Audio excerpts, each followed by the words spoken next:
Hello and welcome to another weekly update and live stream from the Freedom Broadcasters. On this week's panel, we've got myself, Chris from Mind Wars, we've got Roy from Awakening Podcast, we've got Steve from Awakening Nation, and we've got Grace from Quantum Nurse. And this week's special guest is Joy Warren from Coventry here in the UK. And Joy is going to cover the topic today, basically all about fluoride and all the dangers, the hazards got to do with fluoride itself, why a government worldwide anywhere might want to actually add fluoride to the water itself in the first place. We'll cover topics such as lobby groups, interests, NHS for decades trying to push the narrative. All the people you might think are for your so-called health are actually, shall we say, on the opposite ends of the actual spectrum itself. Also topics like why it's never, or it has never been proven safe or effective. The legal side of things, is it a food, is it a medicine? There are just so many things that we're going to get through today. So before we jump into it, Joy, welcome to the show. Thank you very much for asking me. You're very welcome on. What I want to get to first is, so you had your awakening back in early spring, I believe, 2003, when you were at a conference in Coventry itself. I believe it was Friends of the Earth. And that was your kind of awakening moment in itself. Can you talk us through that, what happened? But I know the year previous, before that, you did an environmental science degree and what built up to where you were coming from there onwards. Can you talk us from that stage onwards, the background and kind of, well, the journey you've been on so far? And literally, as your bio says, it literally has changed your life forever.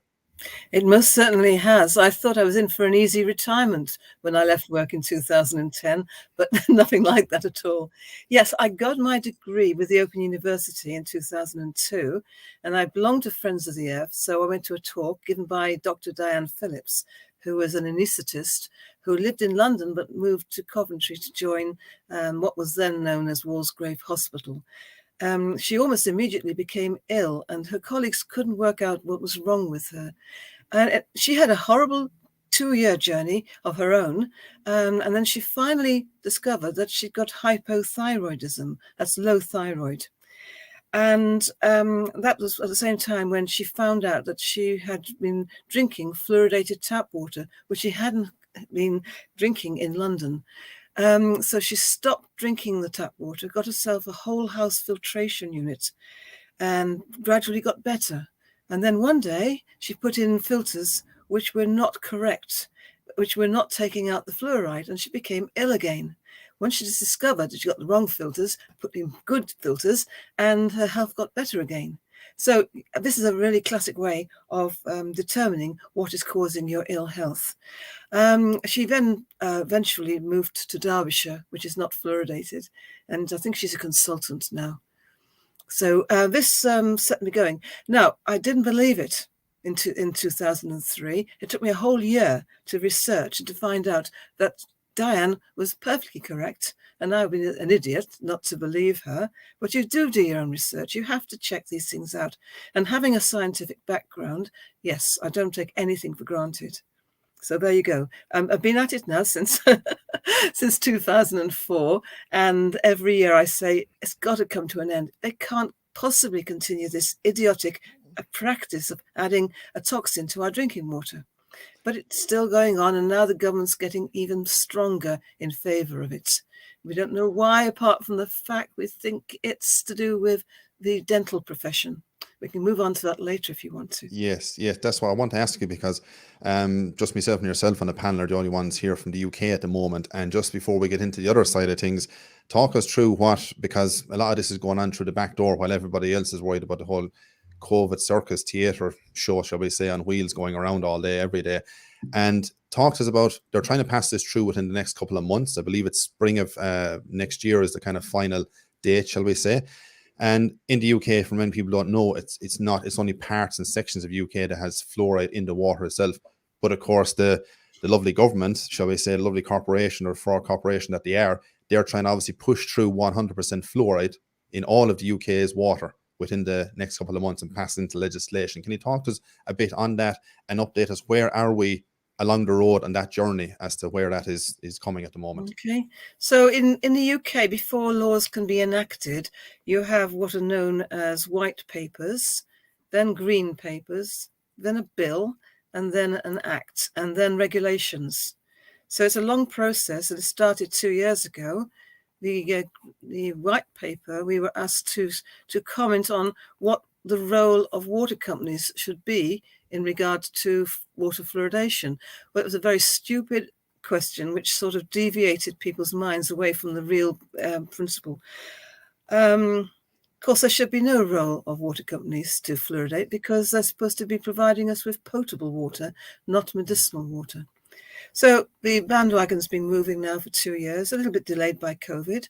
At the moment, in March, the select committee looked at it and didn't do anything to remove certain clauses to do with water fluoridation. It's now at the bill stage, got through Parliament in 2 readings without any amendments. And now what the committees are looking at it line by line to make sure it's legal. So we're expecting any day now for them to start looking at clauses 128 and 129. And these are standalone clauses in this bill. And they are determining that the government will take responsibility for all new water fluoridation proposals. And they will take responsibility for going out to public consultation, and they will take responsibility for paying for the capital equipment and the revenue costs. So the local authorities, who've been having a hard time of it since they took it over in 2013, will now be cut out of the loop. So once we get the bill passed through the committee stage, it then goes to the House of Commons to be enacted or to be voted on.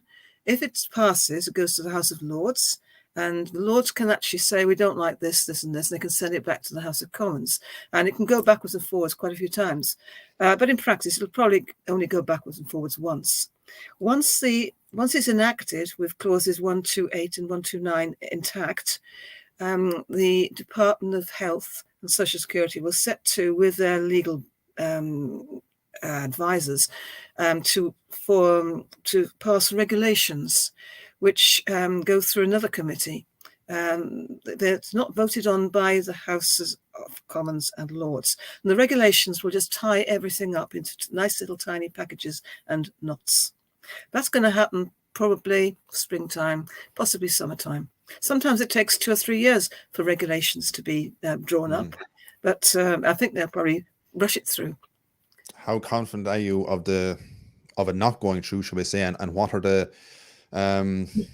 works in place at the moment? I know there's petitions and stuff being signed and all that as well, but how much is there a groundswell of movement in the background that are obviously fighting tooth and nail to not have this gone through?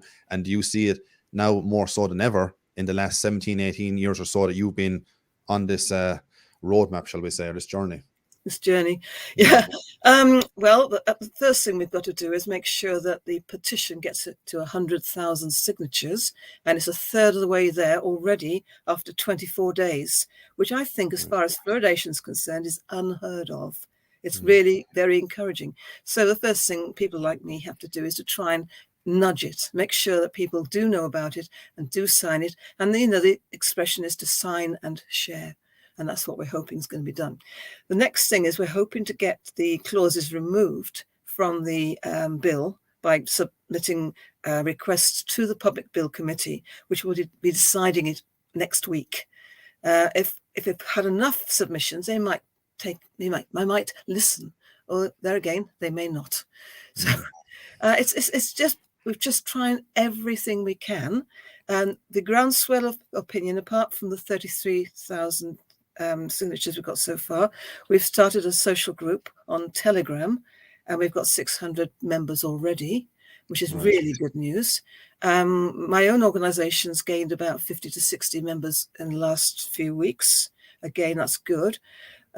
We all have to try and fight against it as opposed to accepting it or avoiding it. So although it's good to invest in filters, water filters like distillers and reverse osmosis, the most important thing to do is to get everyone writing to their MPs to educate them. Because I don't think that the MPs who are newly elected, who've been there only for 2 years, they won't know anything about the issue. So we need to get the MPs on board.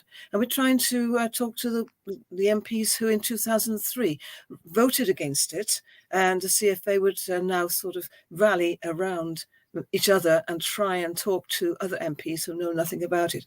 That's the legal side of doing things. Of course, we have other things up our sleeves, and I'm not quite sure I want to sort of discuss those yet at the moment. But we're not hopeless. You know, we're not sort of floundering around. We are doing something very, very proactive. And I mean, fluoride has never been proven safe or effective. As we know, they used it back in the Nazis back in the day. Of course, a lot higher concentrations of it as well to make them docile and, you know, less fight against the regime and the system, etc., etc. What, if any at all, what kind of a case, I suppose, are the government here in the UK trying to bring forward to push their reasoning for, you know, fluoridating 100% of the UK itself? Why would that be so? Right. So their main reason is there's no proof of harm. And they can prove it because they've done 2 monitoring reports with 4 years between them, and they've never found anything wrong with it. It doesn't harm you at all. Well, it all depends